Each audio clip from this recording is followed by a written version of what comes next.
Ketika Bandara Kuala Namu di Sumatera Utara sekarang menjadi dikelola manajemennya oleh India, maka banyak di benak masyarakat muncul komen, sudah ngutang bangunnya pas jadi dikelola asing. Sebegitu tidak ada kemampuannya kah dalam membangun dan mengelola bandara? Apakah dulunya nggak mikir bahwa membangun itu harus ada yang mengelola? Yang buat untung usaha itu bukan membangunnya, tapi kelolaannya. Bener kan ya? Juga langsung terbayang 3 bandara lain yang dibangun namun sepi, yaitu Bandara Kertajati, Bandara Purbalingga, dan Bandara Jogja (YIA) yang jangan-jangan bakal dikelola asing juga. Sebenarnya ada sih alasan kronis, yaitu efek pandemi yang berkepanjangan sehingga bandaranya merugi. Ya tidak bisa dipersalahkan juga komentar pejabat seperti itu. Komen tadi membuat masyarakat makin membayangkan proyek lain, KRL yang belum selesai, kereta cepat yang penuh kontroversi, dan banyak lagi membangun infrastruktur jalanan menjadi propaganda kesuksesan membangun hanya etalase politik tidak produktif. Jadi ikut terbayang-bayang itu semua. Semua infrastruktur itu tidak salah. Sungguh, membangun itu tidak pernah salah. Semua itu ada manfaatnya. Sungguh. Namun, ketika hasilnya tidak maksimal, tidak ada yang mengelola, dan memberatkan, baik secara bisnis karena lama balik investasinya, juga berat karena beban hutang cara membangunnya, maka kita harus menemukan solusi. Walau agak ngocol memberikan solusinya, bikin kuping panas, namun tetap kita harus memberi solusi. Sungguh, kalau kita detailkan, kita New Mind ini sangat mendukung pembangunan infrastruktur. Yang membedakan dari sisi pandang New Mind adalah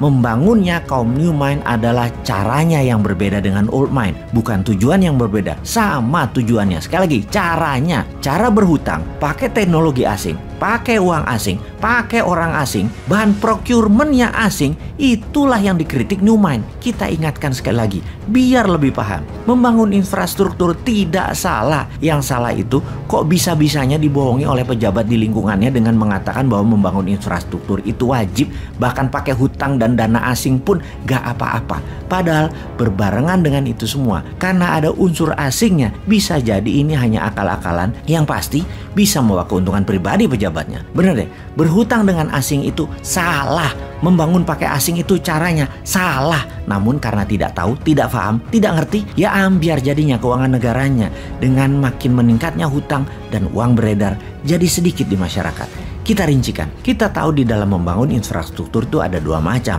Ada infrastruktur statis, ada infrastruktur dinamis. Statis itu diam, seperti jalanan, jembatan, bandara, pelabuhan, rel. Infrastruktur dinamis adalah kendaraan yang mengisinya. Mobil, motor, pesawat, kapal laut yang mengisinya. Manusia yang mengisinya, barang-barang. Barang konsumtif, barang produktif, apa aja. Semuanya barang itu adalah yang disebut pengisi infrastruktur statis. Entah bagaimana kok ditelan mentah-mentah dengan pemahaman bahwa negara Tiongkok membangun infrastruktur jalanan dan lain sebagainya sebagai landasan kemajuan negara Tiongkok. Maka jawabannya adalah salah, nggak sepotong begitu melihatnya. Yang dibangun Tiongkok bukan infrastruktur statis saja, tapi plus infrastruktur dinamis. Jadi jalanan dibangun ya isinya yang berupa mobil, truk, bus, motor, semua jadi paket, dimodali, dibuat, diproduksi dalam negeri juga berbarengan, bahkan isi truknya, isi busnya jadi satu paket juga, yaitu manusia dan barang produksi dan barang kebutuhan pokok yang semuanya merupakan produk dalam negeri untuk memenuhi kebutuhan domestik dan ekspor. Pendanaannya bukan hanya infrastruktur statis, tapi juga dinamis berserta isinya.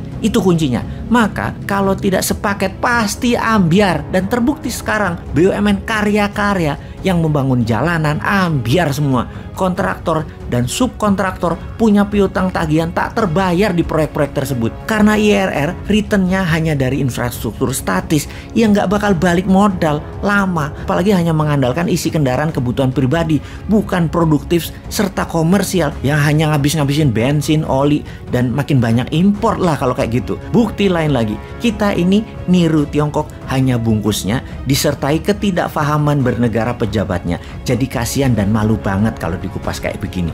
Apalagi kalau ada masalah, maka menterinya yang dipanggil, pejabat tertinggi melimpahkan 100% ke menterinya. Jadi kalau salah menterinya, kalau benar pemimpinnya. Sempurna idenya dan sempurna pasukan buzzer yang melindunginya dengan berita yang selalu positif. Di sisi New Mind, kita bukan memberikan informasi negatif. Benar kita nyinyir, tapi kita selalu memberikan solusi alternatifnya. Kita kuatkan bukti menunjang data kita. Amerika di tahun tahun 1933 juga membangun infrastruktur jalanan.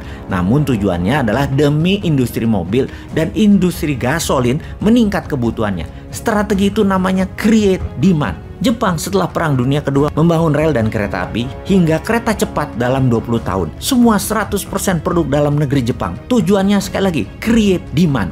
Juga Tiongkok di tahun 90-an hingga 40 tahunan sampai saat ini juga membangun infrastruktur dinamis dan statis. Juga untuk satu hal, create demand. Sementara kalau hanya infrastruktur statis yang dibangun itu bukan create demand, tapi create supply. Yang punya demand, yang punya kebutuhan siapa? Ya pabrik Tiongkok yang perlu. Mereka memastikan bahwa produknya bisa sampai ke ujung desa-desa di seluruh wilayah. Yang tidak paham mengelola ekonomi dan membangun infrastruktur statisnya manut. Yang sesungguhnya create demand produk Tiongkok dengan disediakan infrastruktur statis di provinsi-provinsi lain di luar mainland Tiongkok. Sahabat, mudah-mudahan pada nggak paham ya dengan informasi kali ini. Teruslah rebahan, teruslah menjadi masalah dan beban APBN, dan teruslah mengeluh. Kamu tahu nggak sih, pakai Dinaran kalian bisa beli emas dengan biaya 10.000 aja loh. Kamu bisa transaksi emas dengan sistem digital jauh lebih mudah. Beli emas, belanjakan emas, ambil emas, beri atau transaksi emas bisa dimanapun kalian lakukan. Selain itu, rupiahmu jauh lebih aman dengan underlying emas tanpa takut berkurang dan cenderung naik setiap waktunya.